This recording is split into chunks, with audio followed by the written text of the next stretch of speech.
Hi, this is Privateer Station, and today we'll bring you day 678 of Russian war with Ukraine. As always, with former advisor to the Office of the President of Ukraine, Lieutenant Colonel Alexei Arestovych, and Nikolay Feldman, Ukrainian journalist. Of course, if you want to support our channel to allow us to continue our work and help translate more interesting materials, please subscribe, become a member, or do super thanks, whatever works for you. And of course, today thanks go to Bill, thank you, Kristen Cinnamon, thank you, Kristen, as well, and new Memeplex. Your contribution is also noted. And with this, let's deep dive into day 678. That interview ran for about 2 hours, so we definitely are splitting that in 2 parts. Without further ado, enjoy.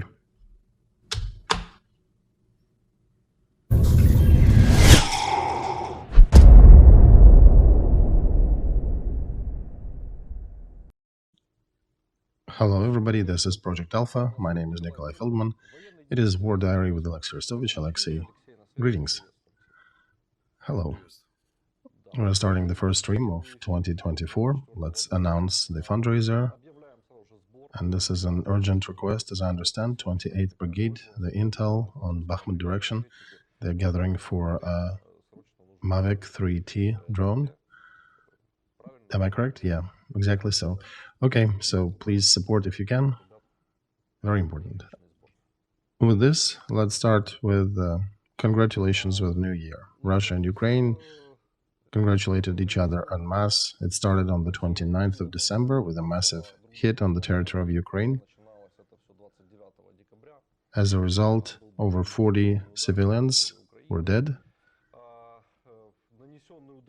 And that hit was condemned by international community, Russian ambassador, Russian diplomacy came out and said that this was just the consequences of air defense work and not targeted hits on the cities.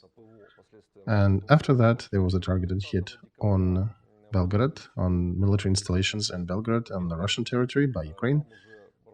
And there, indeed, air defense system worked, and there were 14 civilian casualties.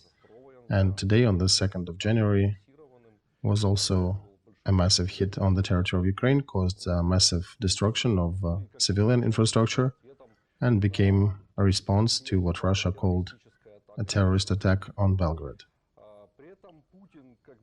With this, Putin came out, made a statement, said that this is a terrorist attack on Belgorod by Ukraine, and those people who were saying that Russia needs to be defeated strategically are now looking for ways to faster conclude this conflict. And as he says, we also want to conclude this conflict, but on our terms, expeditiously. So it is known that before all this missile exchange, the West was conducting negotiations with Russia. Russia, I guess, left these negotiations with rising stakes by these hits. Is it so, Alexei? No, I would say it's not exactly like that. The West has never ceased to negotiate with Russia. Negotiations continue during all these 2 years, despite the statements and accusations and all. The West continues negotiating with Russia. We can call them not negotiations, we can call them consultations, but they never ceased. That's one. Second, the answer tonight was not an answer for Belgorod, maybe to a slight degree, but they're essentially following the plan that they had created before. They accumulated a certain number of missiles and they're changing their tactics. They're using massive combined hits, which is very difficult to repel. And today, Taras Chmut wrote correctly, not a single country in the newest history had to deal with these kind of attacks. They were more massive attacks, but they were never as difficult and complex by combining different tools and different missiles. So they're changing, they're evolving, and they're figuring ways to cause a defeat upon Ukraine. But they're idiots. They don't understand that you do not treat Ukrainians like that. When we are being attacked like this, we get a different story turned on in our society, and they will never get any negotiations with us by these measures. because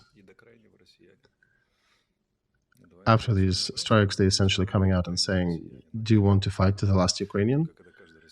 And Ukrainians come back and say, yeah, and to the last Russian as well.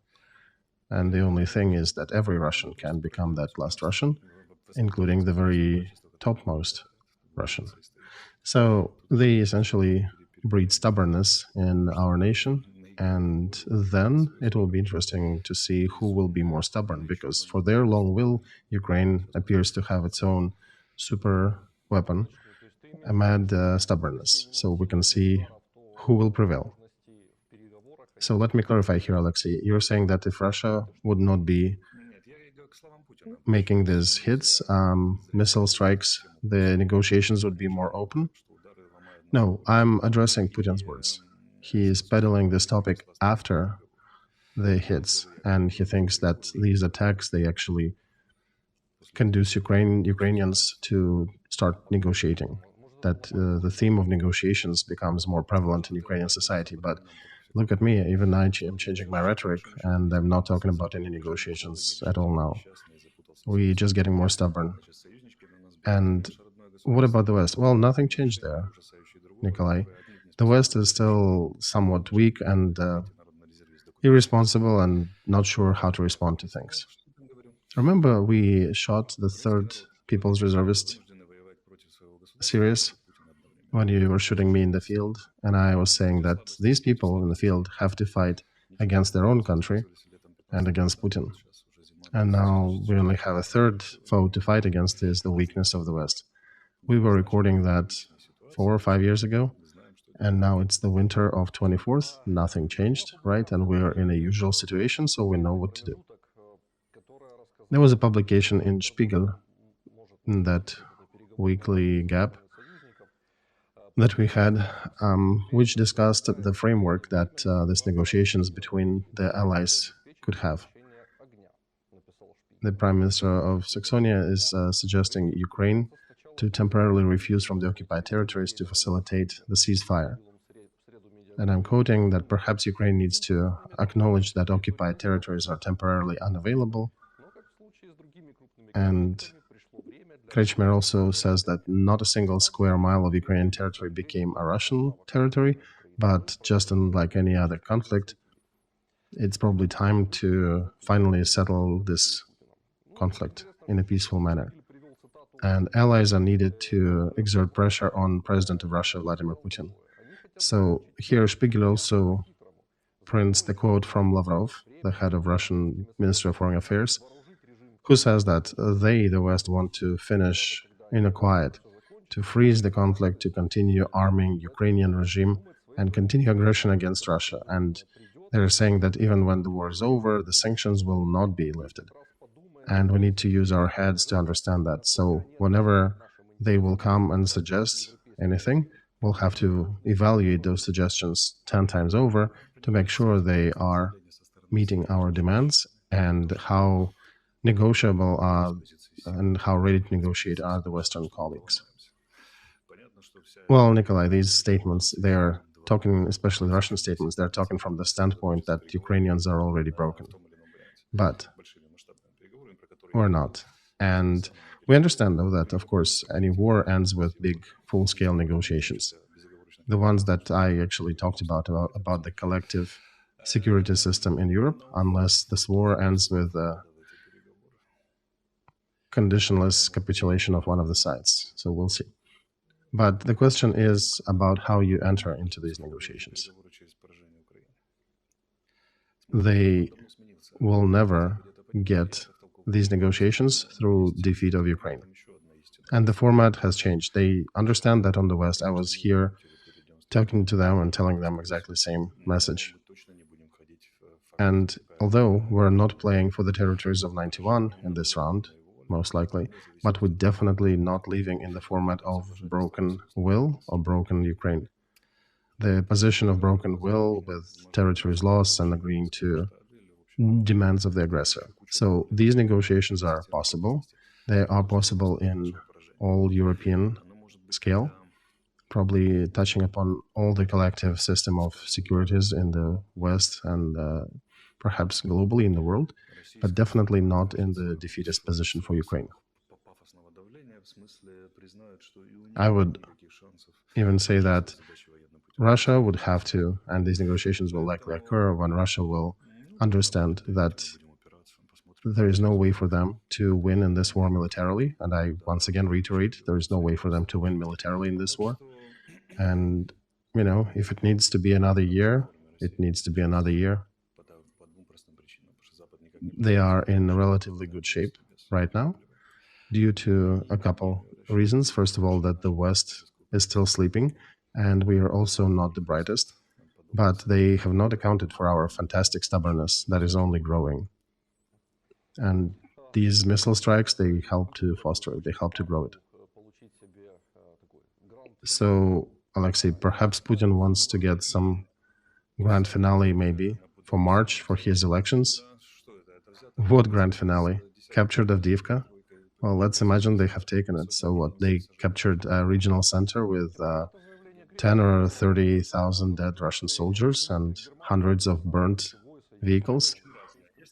Well, that statement by Krechmer, Alexei, shows the moods in German elites, right? Oh, those elites are very different, Nikolay. There are elites in Germany that are saying and screaming, we'll continue supporting Ukraine till as long as needed. There are other elites like Schroeder who are saying, let's give up.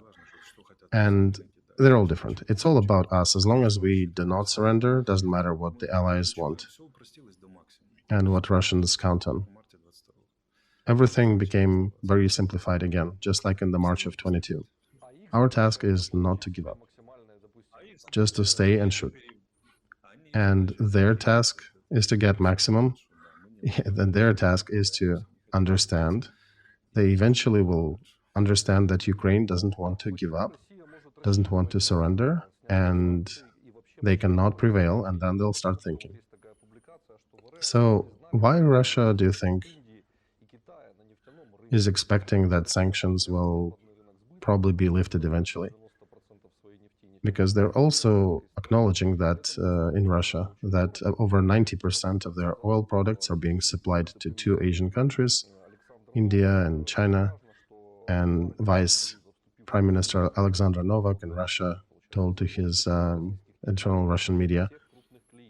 So the embargo that was deployed about a year ago essentially took away all the big clients, all the big customers from Russia in Europe. And in Europe, they're only supplying maybe 4 or 5% of their oil trade. And this is only due to some exclusions that European Union made for several countries like Hungary, Slovakia, and Czech Republic. And what is being supplied to India and China, writes Bloomberg, is being supplied at a very big discount with very expensive transportation to those countries. So we criticized that in the previous streams, and there were messages that oil is still being purchased, but according to Novak from Russian government, this is a very small percent. Russians can hide it. They can probably supply oil to Europe and do not reveal it and then complain that the market is unavailable. But is it so? What would you say, Alexei?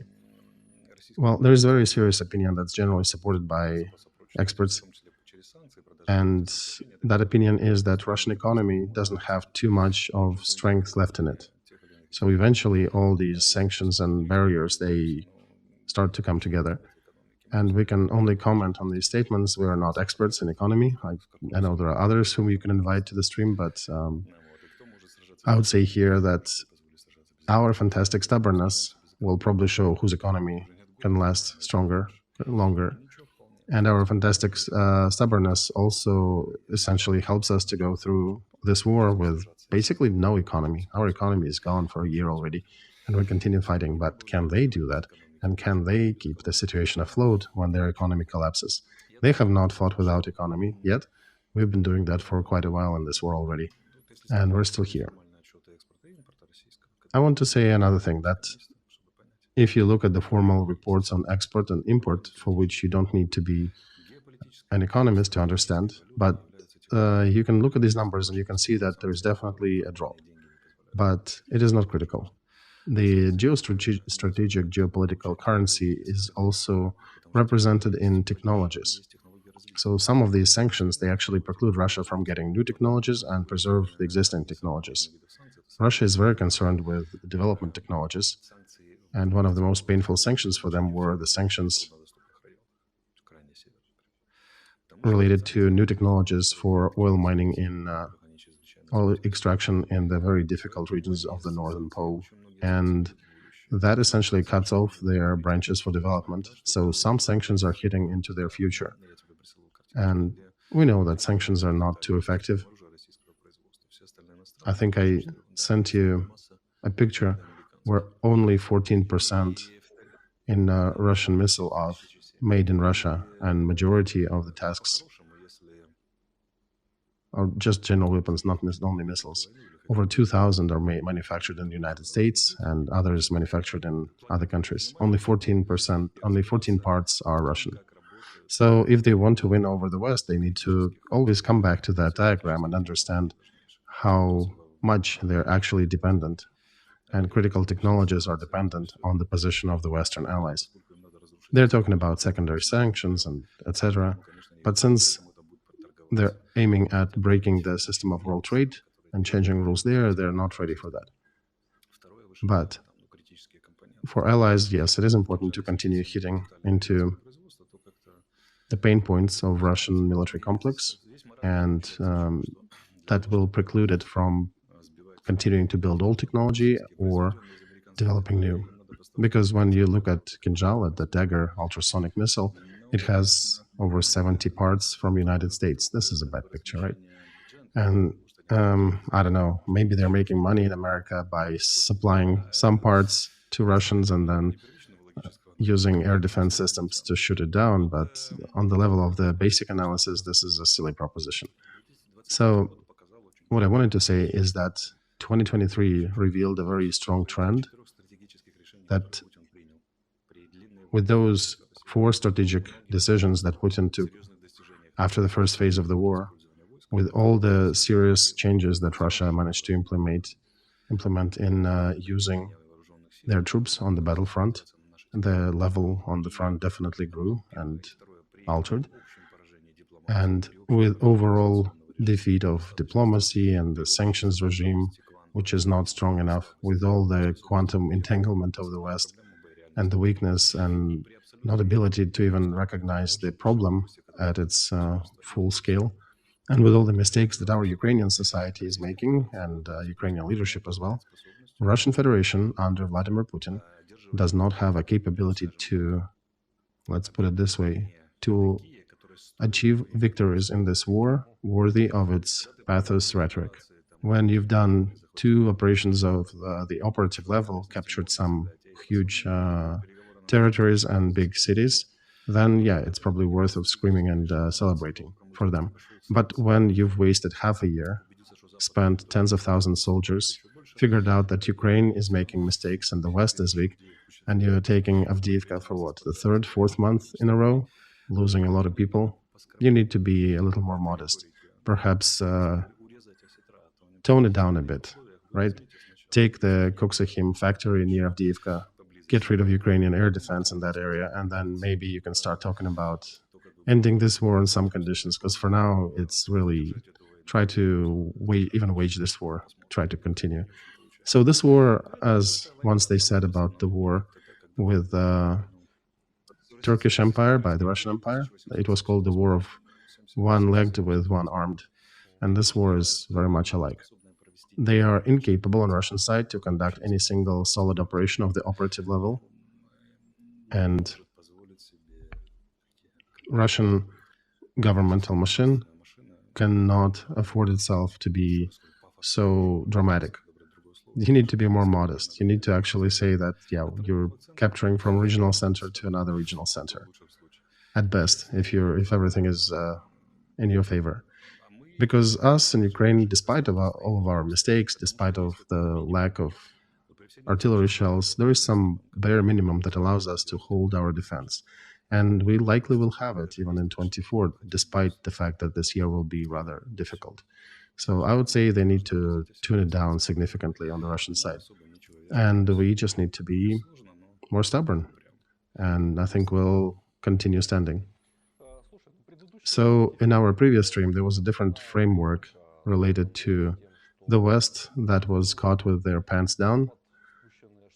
Abilities of the Western military-industrial complex are very weak, and it is impossible to redeploy them in the near future. And the main thing that ability of our government to mobilize and to continue fighting this war effectively. Right, Nikolay, but don't forget that the main task of the intel officer is to scare. So I think I scared everybody well enough, and now that I think we've achieved that goal, we can become sober and balanced. I set the goal for myself since the beginning of September to scare all those who listen, to scare with a strategic perspective for us, for the West. And I think from my point of view, I achieved it with an A+ rating. I think that was heard on both sides of the ocean. And now I think it is a different task at hand, that we still need to understand the war will continue. They will not, even with the West military-industrial complex being weak, not being able to supply us, with all our mistakes internally, we're still not losing. Because at the very least, our enemy doesn't have enough force to win over us. And that means that it is difficult, but we're still stubborn and still standing. Look, without the properly working military-industrial machine of the West, Russians still cannot take Avdiivka. What happens if the West manages to launch it? What will happen to Russian troops? Or what will happen if Ukraine launches or amps its own production? Again, the trend in this war will change. So it is not what I'm saying that's changing, it's the tonality that's changing. Because after these missile strikes, when people, women and children are sitting under the bombs and bomb shelters, it is not the right strategy to continue scaring. I think I'm not changing the facts, I'm changing how am I bringing them. Ukrainian military will decide themselves how far to use the HIMARS systems. That was the statement by the US ambassador in Ukraine, Bridget Brink. She said that another package of $700 million is coming, and it has artillery, extra artillery systems, HIMARS, and that should allow Ukraine to reach better, more accessible targets that Russia has along the front, and perhaps to reach deeper. But Ukraine will figure out where to use them and how to use them. And another detail here is that Biden's government will use 40 billion that is designated to Ukraine in order to continue provide military support. So I have two questions. Are these new HIMARS they're transferring? And what 40 billions are they talking about? Is there anything left out of those 40 billions? Where does that come from? All right, look, this message doesn't have verified confirmation. So it went through, some people got excited, but we cannot find the original source, right? So first of all, we will not be getting HIMARS, of course. HIMARS is just the equipment that is launching these missiles, and it is the missile that flies on a shorter range or a longer range. So we'll see what they supply. But in essence, if we do get the longer reaching missiles, that means that we will be able to reach deeper, and it means that the White House is actually relinquishing their ask to not shoot on the Russian territory, because they were very afraid of that. So now I guess we can. And as for 40 billion, I don't know where that number come from.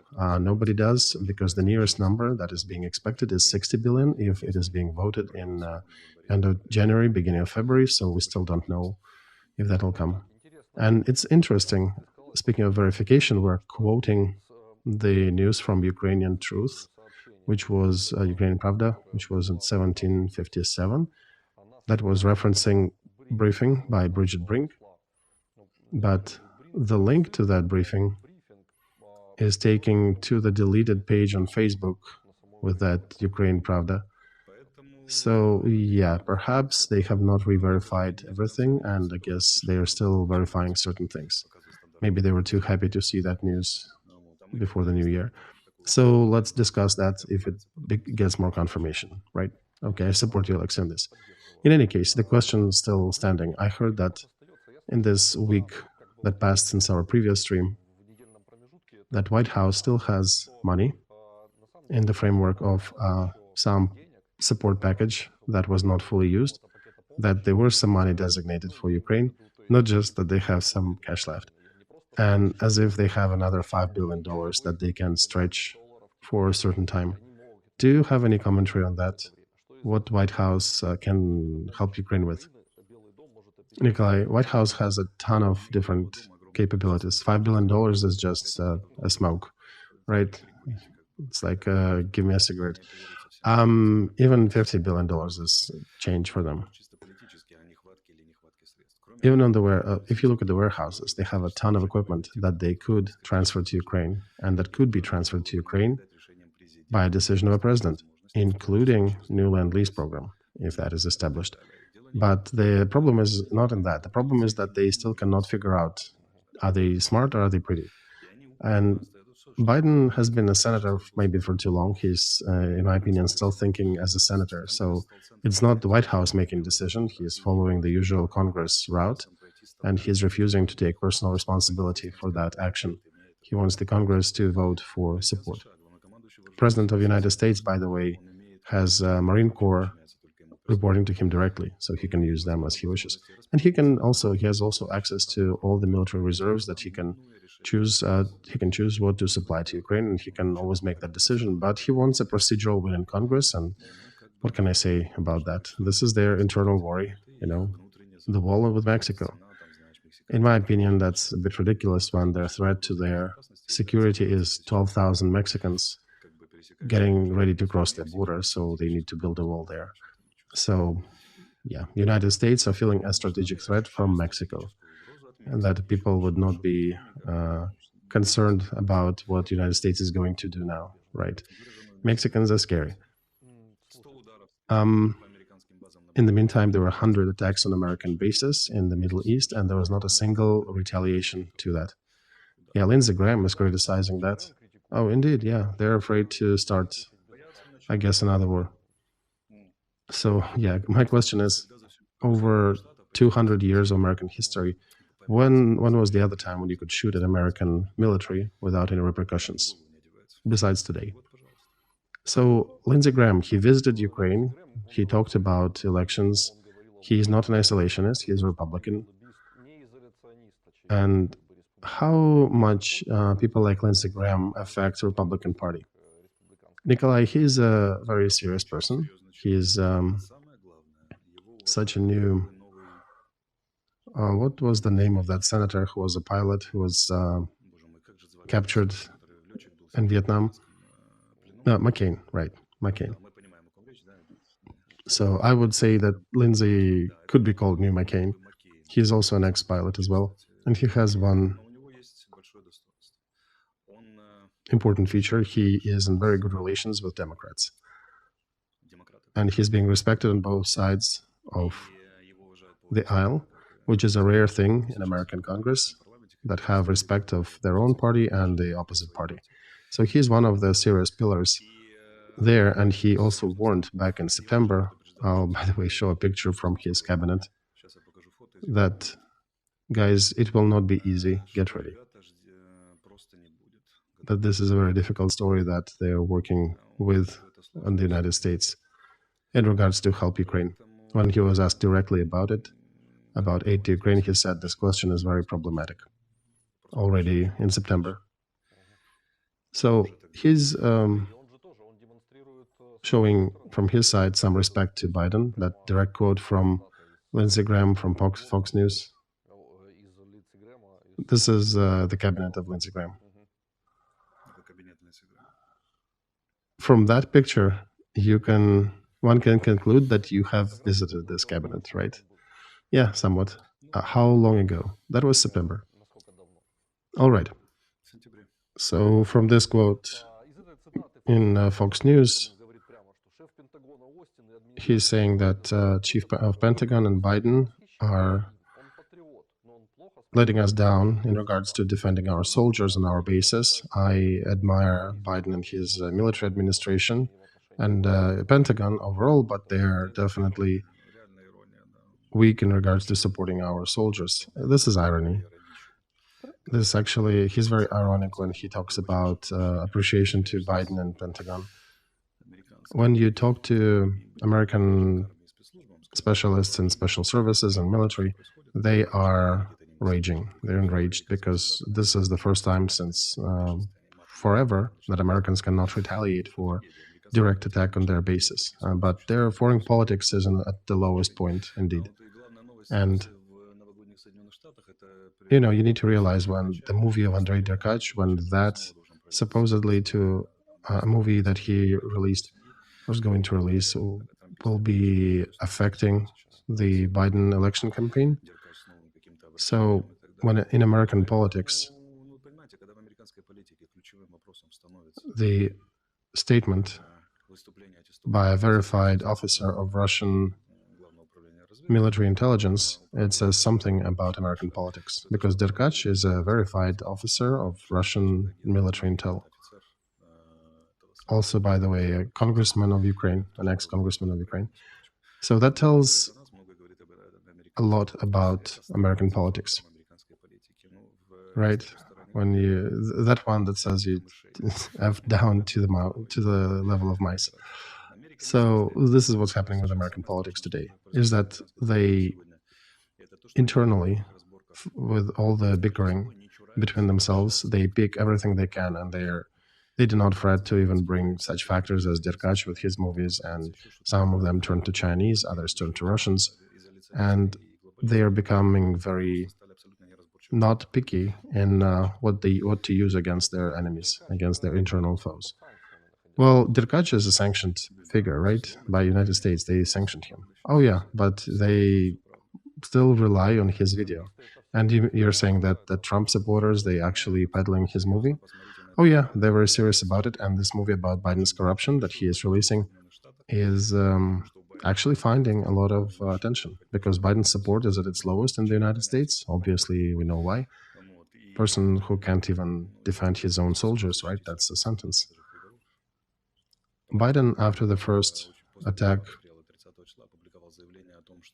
on the 30th of December, he did publish the statement saying that America will be with Ukraine, blah, blah, but it didn't produce any sizable effect, right, even on Ukraine. And Germany recently gave us one extra complex of Patriot, and without American nod, that would not have been possible. We understand that. But all that goes under the tune of too late, too little, not enough. And how would I say that? I would say the moment Derkach movie releases and creates the first splashes, you can say that election campaign started in the United States. And the election campaign will be very difficult. I wanted to address election campaign here, Alexei. There were some measurements about Nikki Haley that indicated that she is almost or about to take over Trump. In her popularity, do you think she is a figure strong enough to attract enough support? Well, she's very ambivalent, what you hear about her. She has some support, and you also have other people saying that she is very problematic figure. She lacks principle, and she's a flip-flop on too many issues. So kind of like Arestovych, I guess, being taken here in Ukraine. I have not heard neutral opinions about her. I heard very polar opinions about her. This is usually a good sign for a politician, but I don't think she has enough in her to take him out. Trump is the definite leader on the Republican side. And I think the more concerning signal is that in one of the states or several states, their legislatures are talking about not acknowledging Trump as an election candidate and kind of preparing the ground for not accepting the results of elections. That would lead or could lead to the civil war. And the situation is escalating here. They all understand that. One sec, one more thing. So speaking of that, will they still be helping Ukraine, and how much? I think they still will, but we definitely are interested in getting as much as we can in the first package, because all other packages later that year would be more and more problematic. Right, they'll be played as a part of inner political fight. pre-election campaign in the United States, right? Exactly. So by April, by July, what will be happening is still not clear. And that's still a big question, how much support will be given to Ukraine. Will they even be able to give to Ukraine?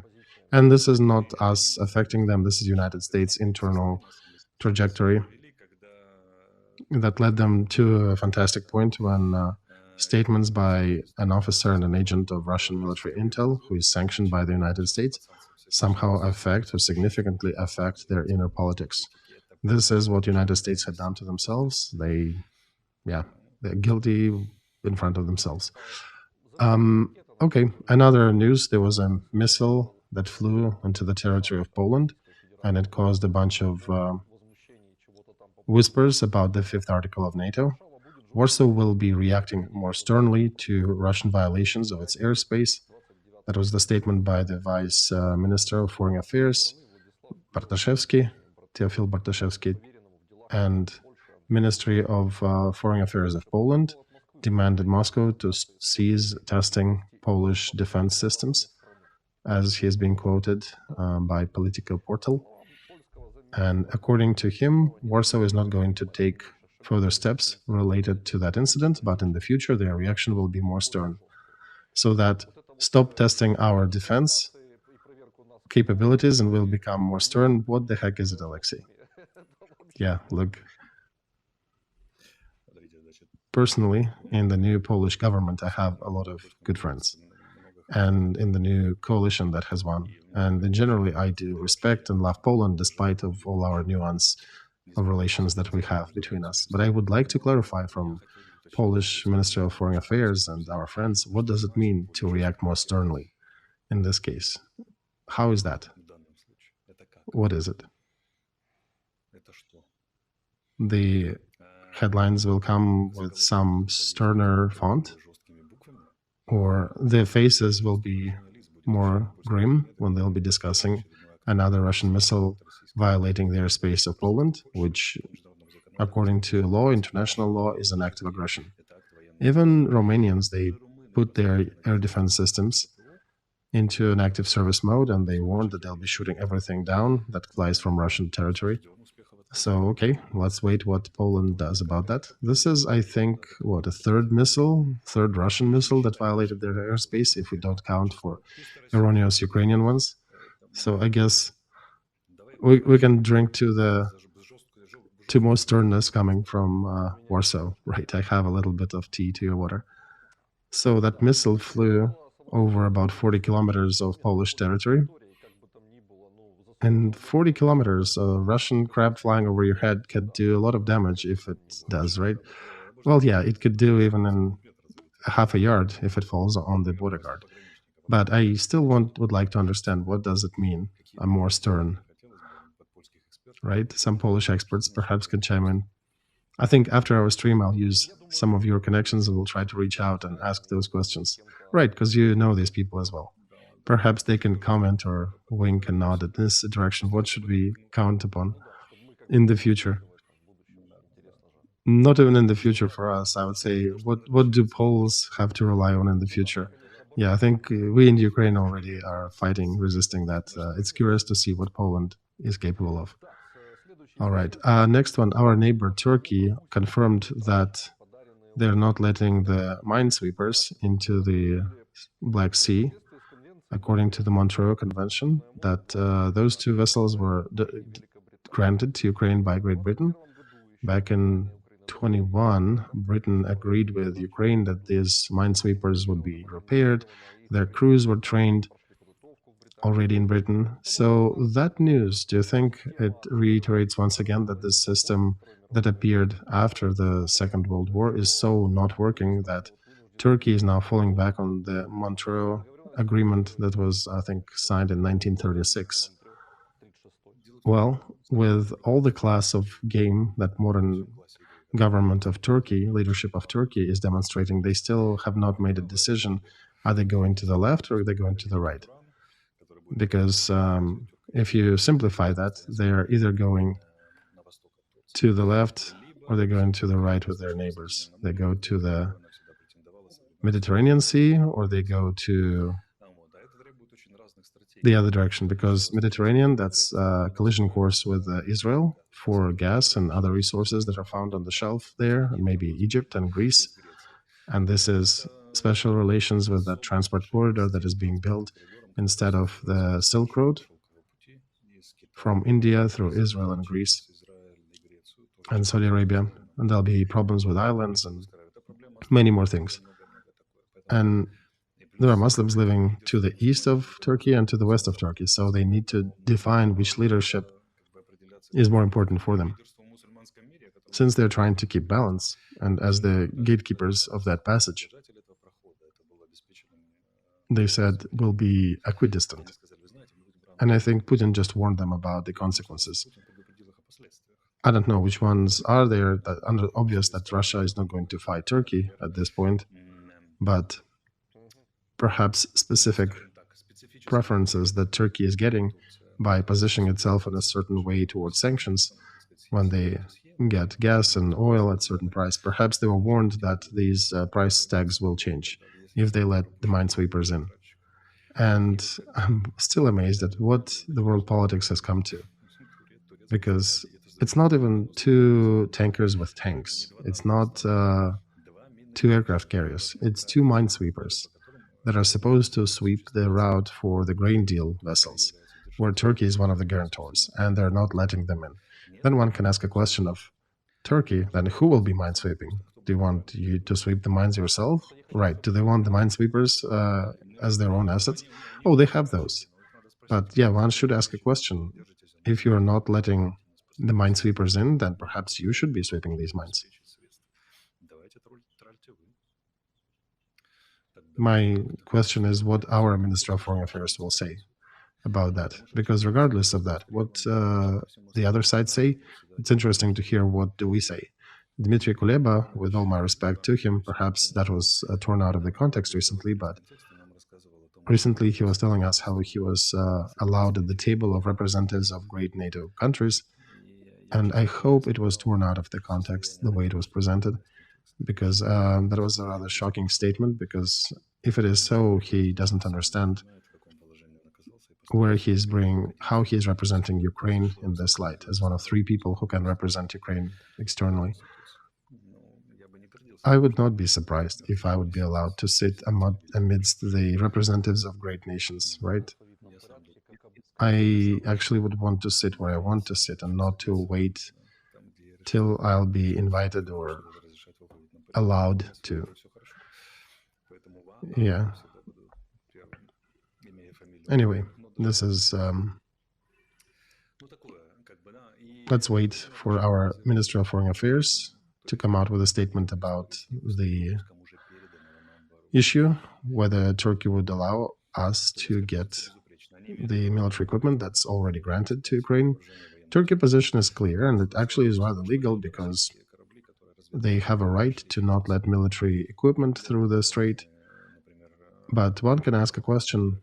Remember about half a year ago, maybe summer, when ours attacked Russian vessels that came through that strait. So if Turkey is trying to be equidistant and no military vessels to pass through the strait, then nobody should pass through that strait, right?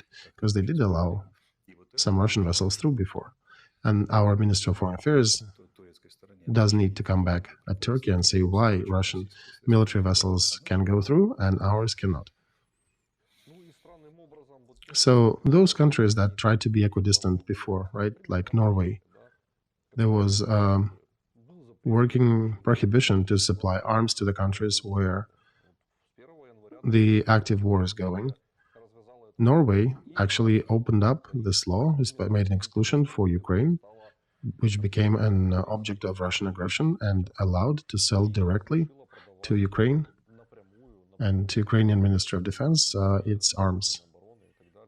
This is definitely leaving the principle of being equidistant. So Norway is progressively working with that. Right, and Norway is a NATO member, just like Turkey is. And by the way, neither Norway nor Turkey are members of the European Union, so they're almost in the same position. But Norway was one of the first countries which, after Zelensky's visit to the United States, remember when we did not get help, Norway was one of the first countries to come out and say that Ukraine will still get Norwegian aid There was a meeting, direct meeting of our representative with the king, and they said that Ukraine will also get the financial aid. And this is a direct result of that meeting, that they lifted the prohibition from selling military technology. And that's an important factor because transfer of technology, that's what it is. And NASAMS that are being transferred by Norway, they're fantastic. They're working great with our air defense systems. So above all praise. And this is also a great example for those who are still on the fence, who still have not made a decision, because one thing is to supply arms, the other is to give a license. This is a whole other story. And if the big program, big production program, joint production program together with NATO countries will start working this year, this will be one of the most significant achievements of 2024, whichever other achievements we attain later. This will be still one of the most serious, because that means that we are going to rebuild our engineering schools. We will be transferring knowledge and experience of the workers, the trade level, and our youth can get trained by experts and specialists how to produce that. So it would make sense to, again, bring back attention to the tradecraft education system that was basically erased in Ukraine. And only if we bring back the prestige to that level of education, and we rebuild or recreate those facilities, that whole educational structure, only that would allow us to actually launch our military production complex successfully. These people need to be respected, they need to have good salaries, because without them, we just don't have anybody to build these systems. But all these conversations about cooperations, about transfer of licenses, they're still murky, and this is the first precedent, which actually is rather inspiring. This is a very serious step. Technology transfer and license for joint production, that means transfer of technology, and that means engineering school, production school. So that's exactly what our country needs right now. Well, look, I remember you commented the question on Norway in the context of their proficit in the budget and overall situation where they have over $1 trillion amassed. Yeah, over $1 trillion, right, in profits. And you said back in the day, if we had an ally like Britain, but if only they had more money, just like in the United States, then it would be a different story. So I have a question. Do you think Norway can become that caliber of an ally who would be very interested, possibly, in sending some of the excessive funds, monetary reserves, to perhaps rebuild itself as the military base for Europe? Perhaps invest that in military production and rearming of Europe and us, of course, as well. Well, this is a huge question, if Norway would even consider doing that. Right now, I would say that when I was there, I was told that students of natural sciences, physics, mathematics, engineering, they were being offered significant stipend. And they were talking about 9 to 15,000 euros for a student as a stipend. Right, these are the education core for any engineering and any military production. But they are still having trouble getting enough students to go into the specialties, so those prefer something lighter. That's why I'm a bit skeptical about their desire or their capability to do that, to become such a reserve. They have some capabilities, they're definitely in the pool of a British reserve, and they're integrated in the whole production system of the northern countries of Norway, Denmark, Finland, Britain. And I think they all also listen to the voice of Britain, which doesn't have that much money. But Brits, how would I put that? They're very much like the last adults in Europe or in the whole Western world, who still have geopolitical school, despite of it being tarnished a bit. They still understand the situation in the world. They're one of the most reliable allies, but indeed their budgetary capabilities are limited. And however, they also have a certain plus. They don't have a serious political crisis like United States. So if one could connect British worldview with Norwegian money, that would be an interesting story. The question would be, where do you take production capability? Because the West is the area of the win for the capital, and it's difficult to rebuild that in direction of industrial manufacturing. Not that they don't have manufacturing at all, but in the volumes that one would need for a big war. So your thought about the victory of financial capital over mass production.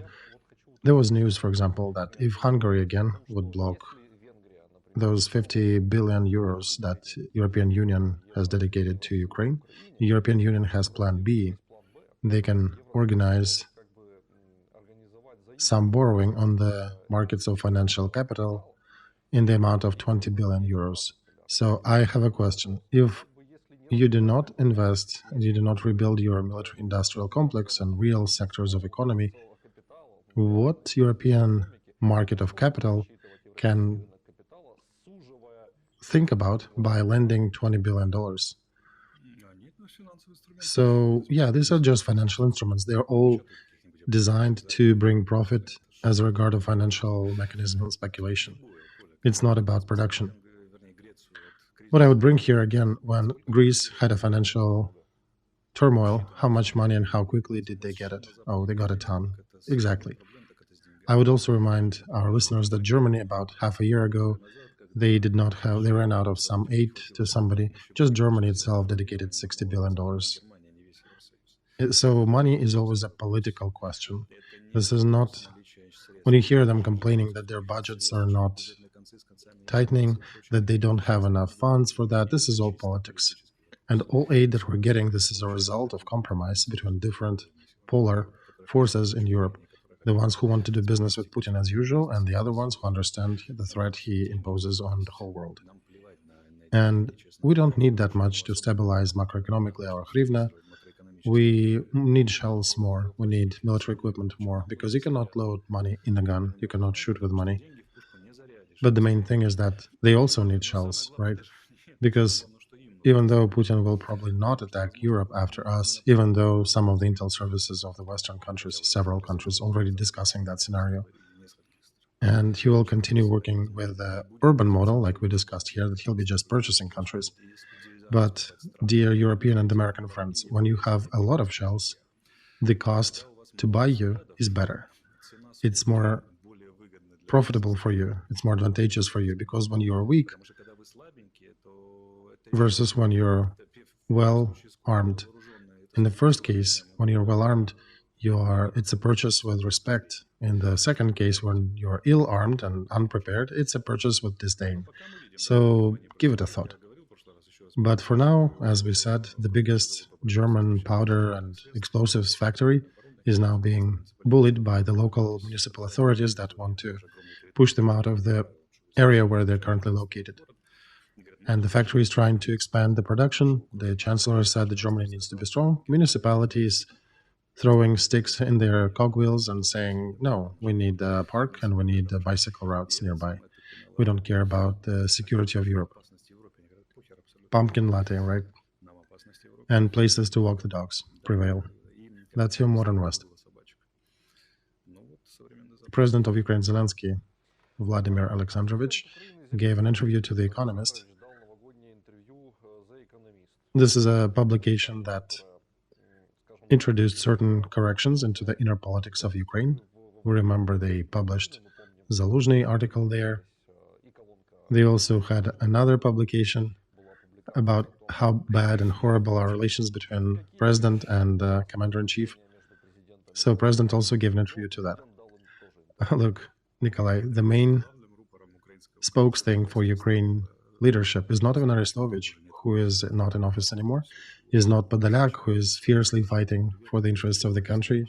Hello, Mikhail, you're a true hero. Much appreciation to you. But, and not even Ukrainian media, such as Trucha and Channel and the leading media as well, but The Economist, right?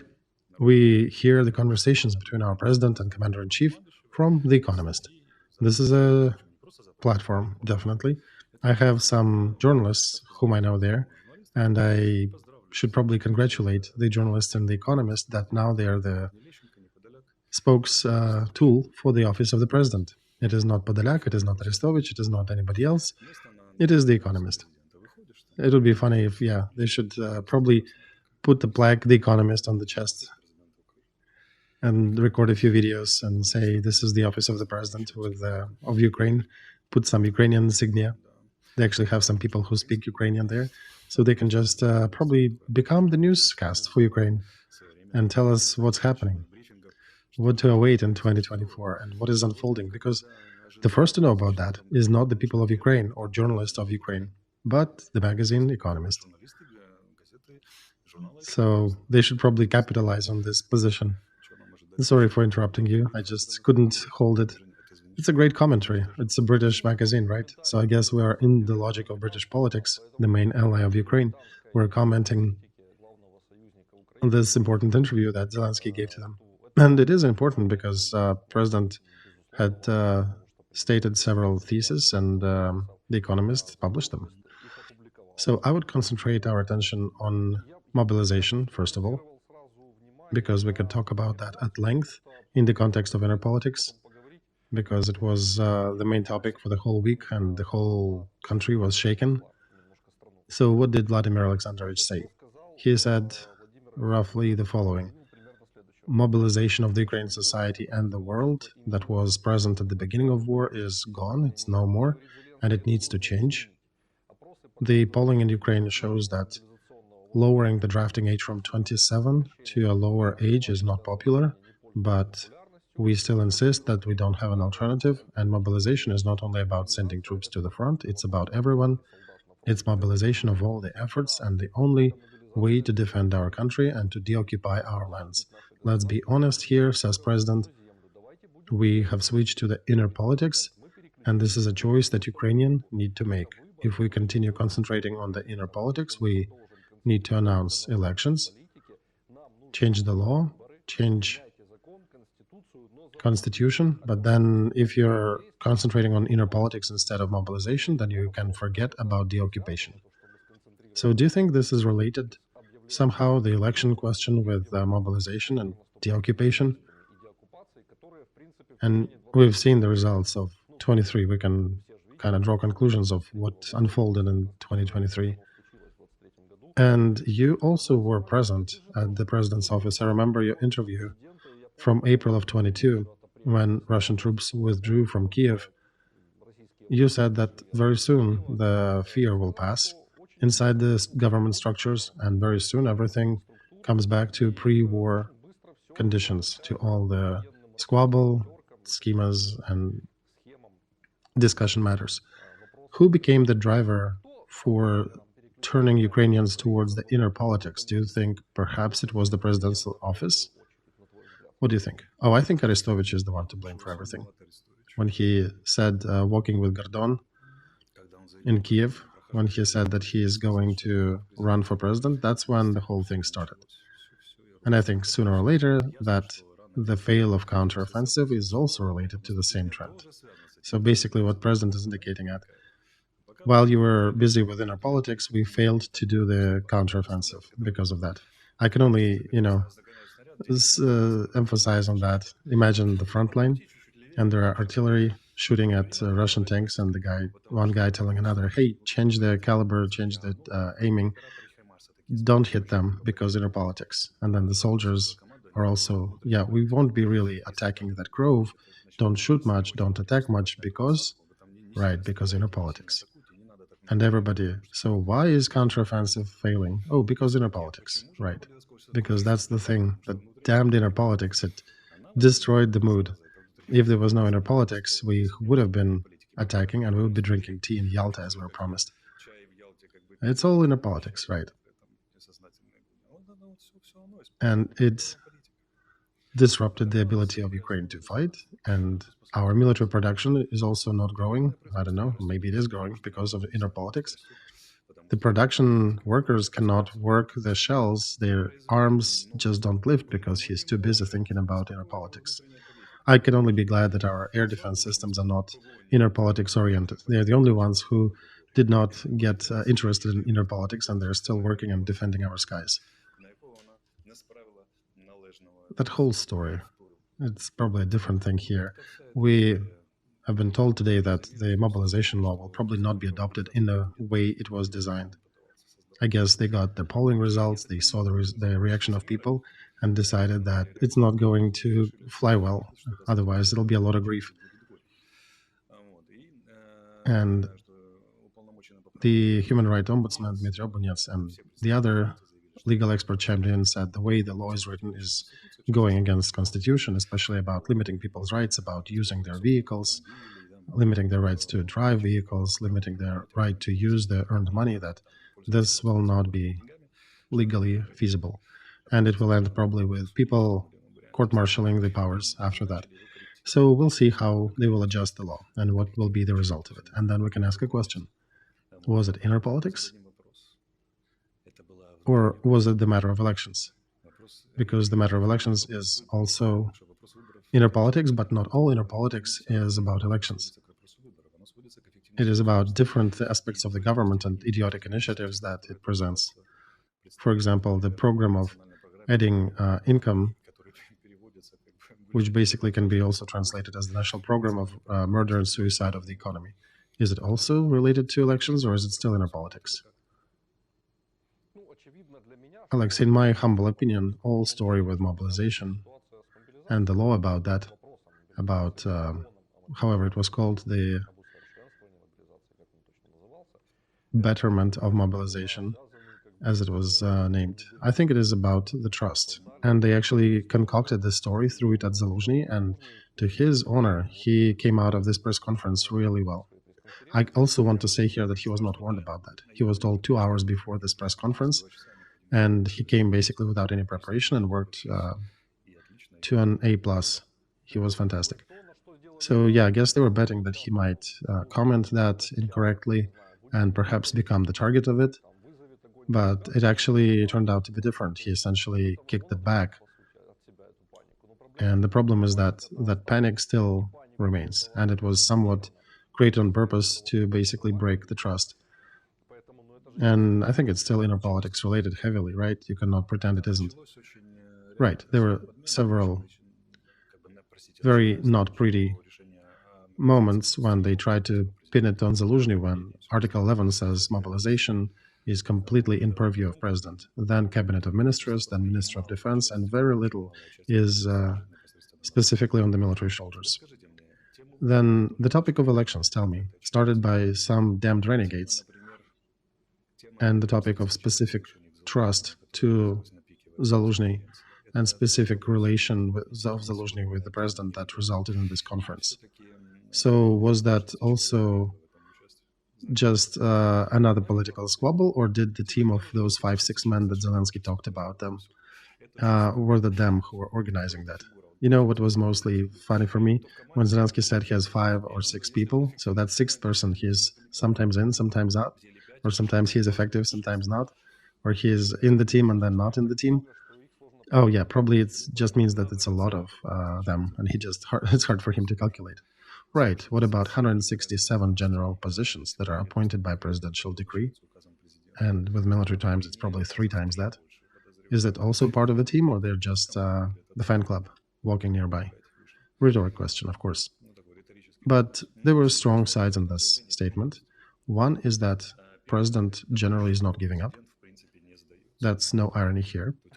He is showing teeth, and he is saying GTFO will still be here and will hold the territory. I support him here. We need to continue doing that. That's important. Second, he is saying that Putin will come and eat you with all the democracy in the West. This is another strong story. I agree with it. Number 2. And that's, I think, all of I can speak about in terms of strengths. But it would be not true if they do deserve to be noticed and praised. Yeah, I also would outline that he, in this interview, said about saving important cities of Ukraine in the east and south, Kharkov, Zaporozhye, Kherson, Nikolaev. So he basically confirmed the need to transfer to strategic defense and to resist the occupation. Right. Remember how one of us was added to the Russian spy folder when he started talking about the need to switch to strategic defense early autumn? And now I guess the president needs to put himself in that folder too, right? Remember how when I said strategic defense in September, I was labeled as a Russian spy? So yeah.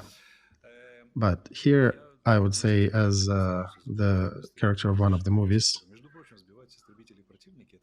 only elders going to fight.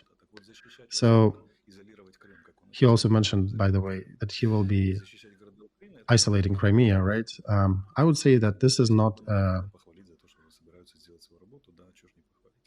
heroism. This is your work, right? And you don't get too much praise for your work. But overall, I would say still, we need to continue to be stubborn, continue holding the territory. So I would agree with the president here.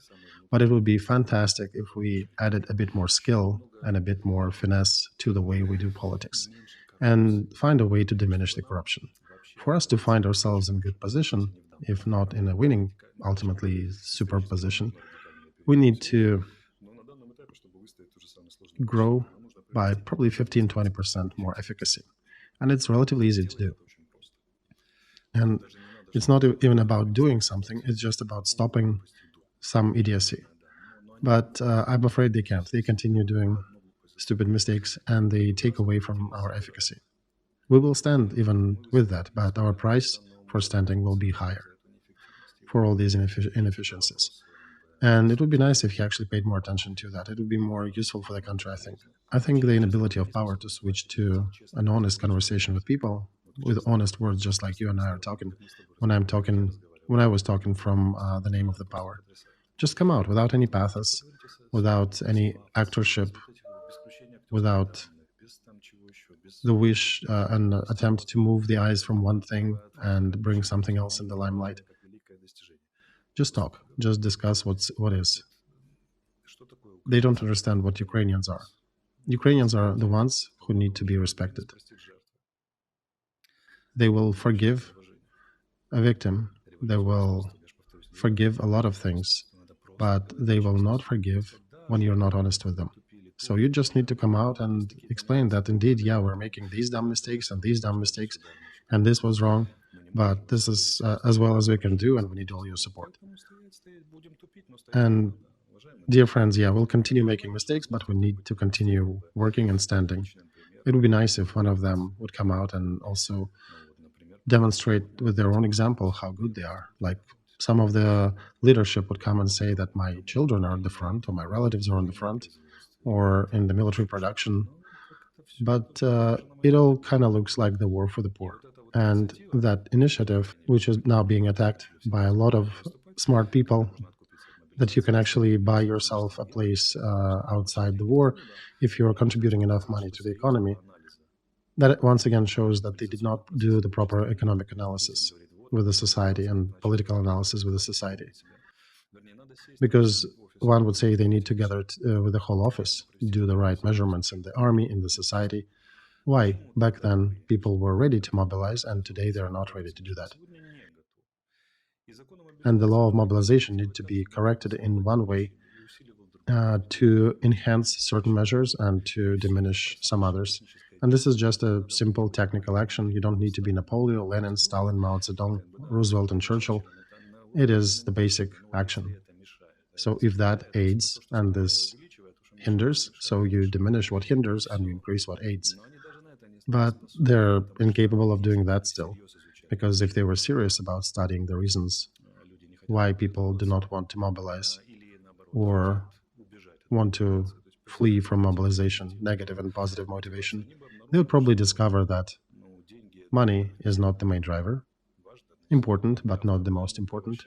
And second, turning this war into, or turning mobilization into an economic lottery is the last thing that our country needs. Because even without that, the society is broken. Mobilization basically is, if to be brief, is a question of justice. It's not about economic abilities, patriotism, and else. It is about justice. And there's a glaring injustice. More and more, this war looks like the war for the poor, despite some examples when very rich people armed themselves and went to fight. These examples also exist. But this attempt to fix it is the way they're doing it, I'm afraid will be the easiest or the best cause to disrupt more motivation. But I know how decisions are made. It's kind of a chaotic atmosphere. Whoever throws a better idea, that idea wins. And I'm very not hopeful If there is a working group is going to be created, if it exists already, it definitely is not working well. And what they're showing, what they're commenting, it's a very poor level to solve the tasks.